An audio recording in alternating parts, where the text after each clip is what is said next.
हिंगोली पालिकेच्या तोंडावर शिंदे गटाचे आमदार संतोष बांगर आणि ठाकरे गटाचे खासदार नागेश आष्टीकरांमध्ये आव्हान प्रति आव्हानांचा सामना रंगलाय. पाहूया.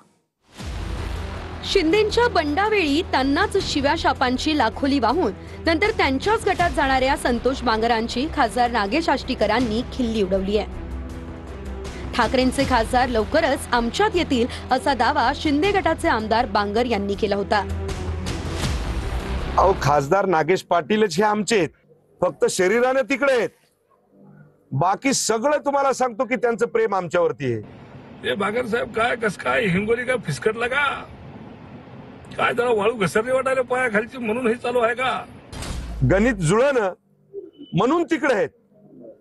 गणित जुळालं की नागेश पाटील दादा संतोष बांगर की जय म्हणणार, बाकी दुसरं काहीच नाही. पण मला असं वाटायला लागलं की हिंगोली मध्ये लय टर्या मारू लागले, काही जरा असं कमी जास्त झालंय का म्हणून आमची काहीतरी असं काय अजून दुसरं काही पैंतरे आजमावं लागले काय तुम्हाला? येतील ना. एक ध्यानात ठेवा, गणित जुळाल्याच्या नंतर तुम्हाला सांगतो गुणाकार वजाबाकी बेरीज ही झाली की नागेश पाटील हे आमचे खासदार आहेत. असं काही वक्तव्य करून काही फरक पडणार नाही. काम करा, मेहनत करा, लोकांना खुशामती करा, लोकांना हात जोडा. असं काय दंडकत दाखवलेलं होय ना, हात जोडा. पण आमच्या कानावरती ज्या वरच्या बाबतीमध्ये महाराष्ट्र लेवलला ज्यावेळेस नेते बोलतात त्यावेळेस आम्हाला कानकून लागती. आणि यांच्यातच पायपोष नाही, उगाच दुसऱ्याला बोलून काय फायदा आहे आणि दुसऱ्यावर टीका टिप्पणी करून किंवा असं काही बोलून.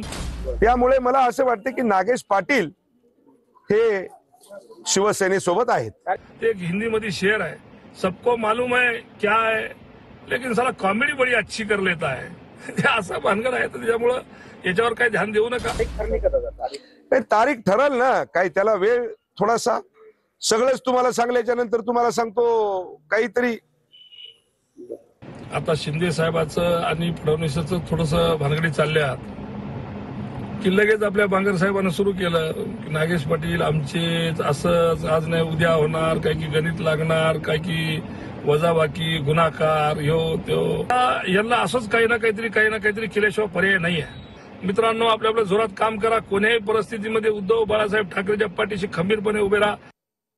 इंदापुरात सत्ता द्या, इंदापूरची दुबई करणार असल्याचं वक्तव्य महादेव जानकर यांनी केले. इंदापुरात प्रचार करताना जानकरांनी हे वक्तव्य केले.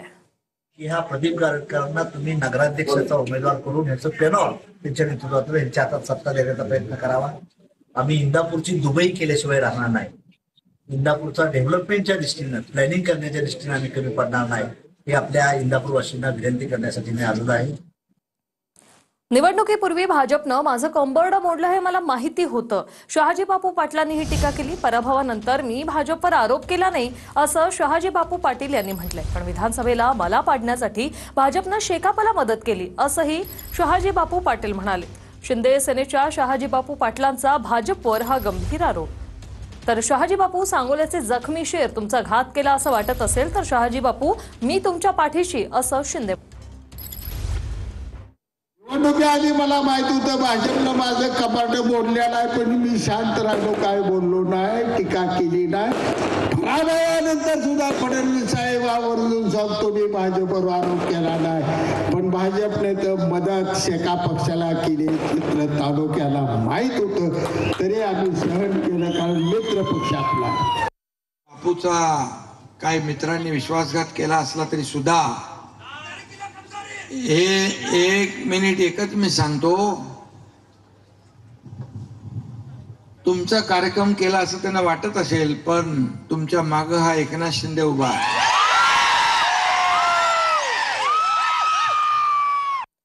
2047 पर्यंत केंद्र आणि राज्यात काँग्रेसची सत्ता येणारच नाहीये. वाशिममध्ये बोलताना चंद्रशेखर बावनकुळे यांनी हे वक्तव्य केलेलं आहे.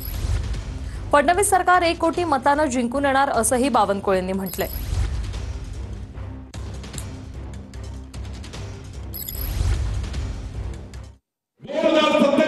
काँग्रेसचं सरकार येणारच नाही. आता जे सरकार आहे ना, फडणवीस सरकार, हे सरकार 1 कोटी मतांनी उडणार. किती मतांनी? 2029 पर्यंत देवेंद्र फडणवीस सरकार एवढे कामं करणार आहे की काँग्रेस पार्टी किंचित होणार. डोंबिवलीतील जलवाहिनी कामाच्या उद्घाटनावरून रवींद्र चव्हाण आणि विकास म्हात्रे आमने-सामने आलेत. भाजप सोडून शिंदेंच्या सेनेत गेलेल्या विकास म्हात्रेंच्या प्रभागात जलवाहिनी कामाचं उद्घाटन पार पडलं. रवींद्र चव्हाण यांच्या हस्ते उद्घाटन पार पडलंय.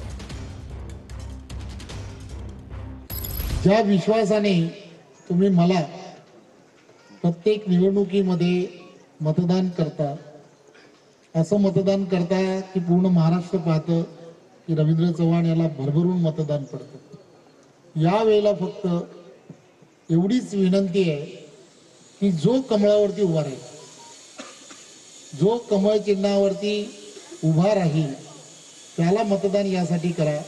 विकास कामाचा पाठबळ जो आता मी उदाहरण देतो की मला प्रवेश केल्यानंतर 15 दिवस महिनाभराच्या आत ते 10 कोटी निधी दिली आणि प्रस्तावित 90 कोटी निधी विविध विकास कामाला देखील प्रस्तावित ठेवलेले. 5 ते 6 संडे हा 22 नंबर मिनी विधानसभा हा त्याला नाव पडलं. 22 नंबर प्लॅनेलमध्ये 5 संडे बघतो त्यांनी ती इथेच आहेत.